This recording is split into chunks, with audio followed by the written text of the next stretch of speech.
How you doing, YouTube? Matt with Massive Beer Reviews back with some more reviews. A little side-by-side reviewness. Why am I doing this? Because I fucking want to, that's why. Went to New England trip, went to a bunch of breweries, and came back with some beer. And I want to do some Trillium beers. And then I got to thinking. I got myself here. I picked up a few 4-packs of Double Dry Hop Sleeper Street. And then I had a random weirdo encounter with a drunk person leaving night shift. And they just randomly just gave me a beer just because I was walking on the street. And it just happened to be Double Dry Hop Congress Street. I figured, how similar are these beers? You know, we're talking about two IPAs. 7.2% alcohol by volume both. Like, how similar are they? Obviously, different hops. I actually looked into this. I did a little bit of homework. I know I'm weird. I actually looked up shit. They are essentially the same base beer. One has a little bit more sugar. I think it was dextrose or something like that in it. I believe that was Congress Street. And really the only base difference, both of them have Columbus hops in them, and the only base difference is we're talking about El Dorado, we're talking about Galaxy. I'm sure you can brew, the malt, the percentages of the malt in there, they don't break that down. Where they're hopping it, they don't break down. So there's going to be differences. They're not the same beer. Otherwise, it would be the same beer with a different hop variant. But I just figured it'd be a fun little experiment. Do them side by side, see what the differences are. Galaxy, a little bit more fruitiness. El Dorado for me usually comes a bit off more tea herbally like. So we'll see if that plays out to be true. So first things first, let's see what's on the cans themselves. On Sleeper Street, we have Double Dry Hop Sleeper Street India Pale Ale, 7.2% alcohol by volume. Over here, we have Double Dry Hop Congress Street India Pale Ale, 7.2% alcohol by volume. And that be that. Both brewed in Canton. And I don't know if they brew at the old location still. And label-wise, this one, just a map, Congress Street, or Sleeper Street, sorry. Showing a little map on this one. And this one, Congress Street, no map, just a little Trillium blocks there floating around. And that be that. So let's throw these two glasses up here. And crack these open, see what she's got. Science, man. I love science. Because this is so scientific. I'm just pouring beer all over the place. I'm usually pretty spot on with my double pours, but that one went a little sideways on me. The Congress sheet was filled a bit more than the other one, so it started spilling out sooner. Date-wise, let's see if we can get a difference on these. And they are 2 days old. So, talking about 2 days old over here on Congress. And this is the day I actually got to Boston. They were canning that, so that kind of works out there. A little clean up here, since it's a slob.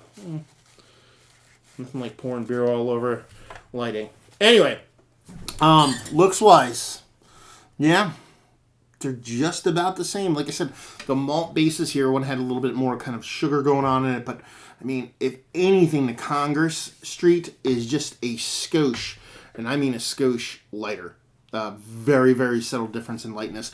Head's essentially about the same color, maybe a little bit more, it's just a hair darker over here in the Sleeper. And that's pretty much it. Really hard to tell the difference between both of them. They look essentially identical. Like I said, gun in my head, Congress sheet, just a hair lighter. So let's get to those. Let's go Sleeper first. You see over there. Damn Congress Street getting in my way.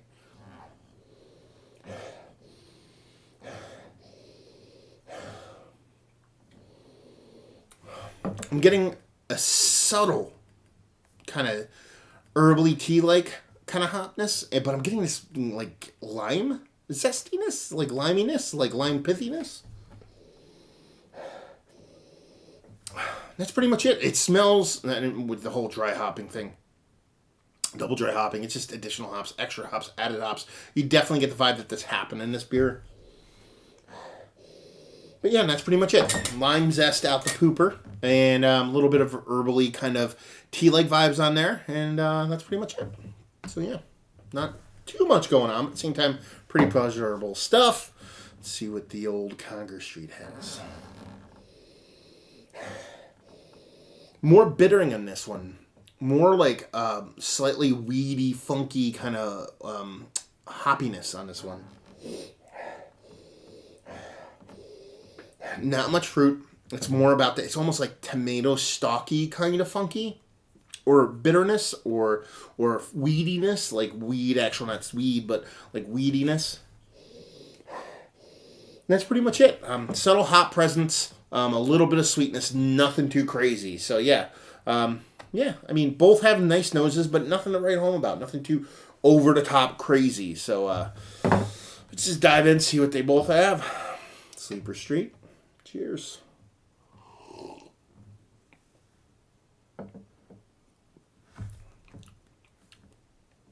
Yeah.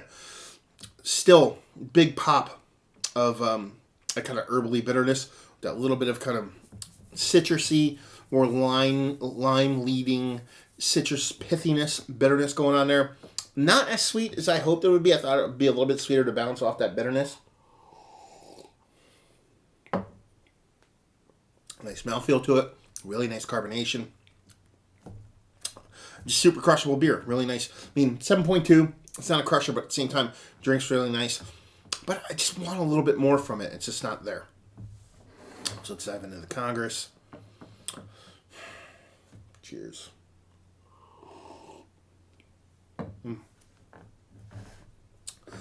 Definitely sweeter. So, like I said, I think I remember when I looked it up briefly, there was an added Strauss to it. And I think it was Strauss, like dextrose, things like that, usually dealing with sugars. This one had an additional one to it, where that one only had one. You can see where that sweetness comes from. A bit more fruitiness in here, but it still has the same kind of bittering going on. More of a, I want to say stone fruity. It's almost like a cantaloupe-y, skinny kind of fruitiness. But that bitterness is there.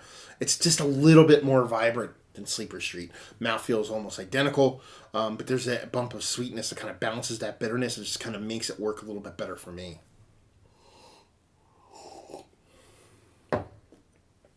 They're both really gentle beers, though.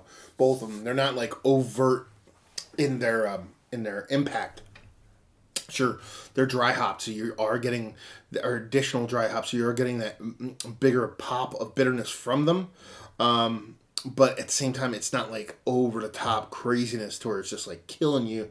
It's more like an aggressive softness or a gentle brutality, I guess you would say. They're both really nice. They're both very, very similar. The hop, well, the details are in the hops, and that little bit of sweetness over here, that additional sweetness over there, just brings a little bit extra to the table, or should I say a little bit more balance to the table, and just kind of definitely went out on this side for me. They're very close. Wouldn't turn either of them away at a party, but at the same time, they do lack a little bit of that typical kind of Trillium wow factor. Maybe my palate's just blown out from being up there for 4 days and just crushing beer after beer. But the mouthfeel's still there. The hop presence is nice. It's usually almost all their beers for me are dialed a little bit closer to 11.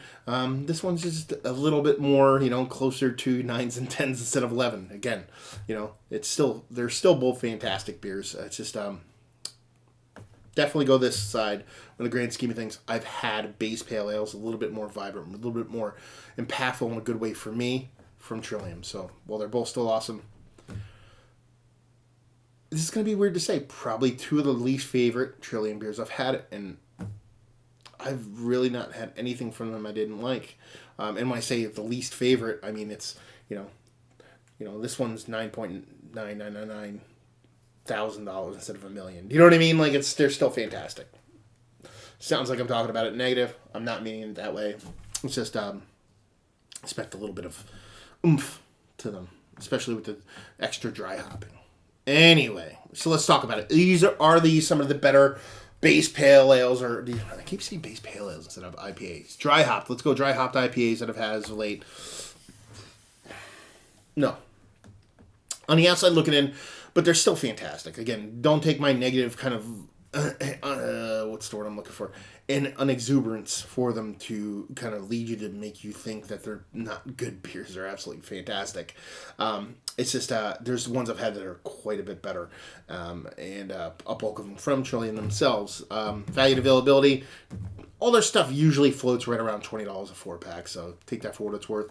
Their availability is usually pretty good now. I think actually the Sleeper came out, I think, a day or two, not the day I got there, actually, a day or two before I got there, and they're still readily available when I got there, as were some of their bigger offerings. So take that for what it's worth and just say, leave it with, if you like what way like these. If you like your New England IPAs, you like your stuff to skew, hoppy, hazy, a nice balance of sweetness to bitterness, even though this one's a little bit more bitter than sweet for me. And if you just like well-made beers in that Trillium vein that everybody's doing their best to emulate, you'll definitely dig the shit out of them because they're fucking delicious. So there you go. Another review in the books. Hopefully you guys enjoyed the review. If you didn't, anywhere in between, please leave a comment in the comment section below. Like, subscribe, and all that fun stuff. Facebook, Twitter, Instagram, Untapped, Massive Beers, and all 4 of those places if you want to check me out anywhere else. And there you go. So hopefully you guys enjoyed the review. Hopefully enjoying a nice showdown right now. And hope to see you next time. Cheers.